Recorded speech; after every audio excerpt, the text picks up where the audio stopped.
I found out that there was a secluded gravesite at Atauloma with unnamed markers. Now that caught my attention.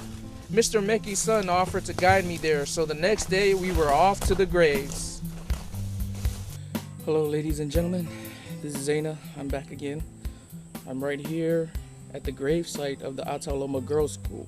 I came along with my friend John Mickey. He's otherwise known as Mr. Fuji. Kau susu engongi mea po le asa kalamai. Oi se finge po i se songo finge rei. Ia wai rei loa. I te fias fu kau sanga ke. Ia po i ngamo po i fu.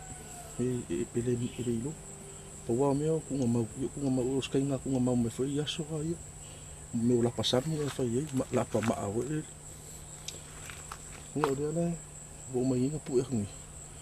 Ia le po lo le ko ke mo isi ala ba ora o wala sa vari mai o mai roi pe ola au ku kasi do foi ko ni isi asa ko ila o mai se mu yo mai o fai fi au ri o mai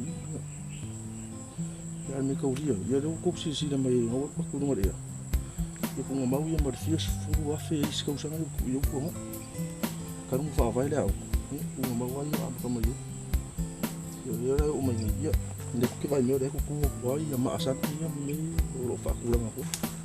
We'll catch you on the trip back, but like I said, you've seen it here. Try to remember, that's what Toy Manatu is all about.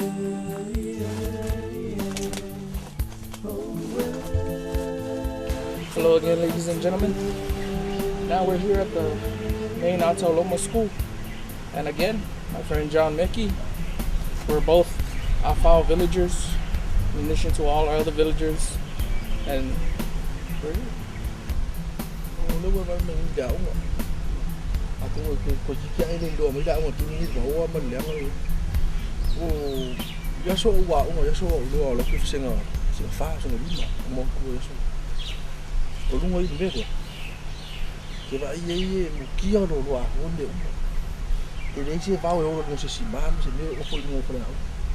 Dei ro uma kwat fa lao le nda u pa pela ngi ka si vai pa lu la ko so ma ka ling pa lang ma ka o se ya pa lang ai wa o do la ga fa le wa ma ka le nga fa le ko de ma ka pu le fa le ko de wa mo ma lo se ko fa le a fu le le va o le se so ba le va o fa le ale ma ya so ai ga ma ka ida o ke ko fa ya sa ba pa wa nga fa ke lo nga fo yo so se fa le ale piko i mo i como nei kuma lo ako ele lo mo faso pico mixa mo pinga mo fa la ngo pe fa la mo le fa si mai como ni ya ni fo fa lu fo o me fo nga fa ila ngo ninga mai me fo mo ko le mo me fi ya fa nga so lo ngo ngo sila pala makala inga mo waku ya le mo waku le la le fa le pela ga isi sila mo le ku ia ore vai mai o fo ringo ia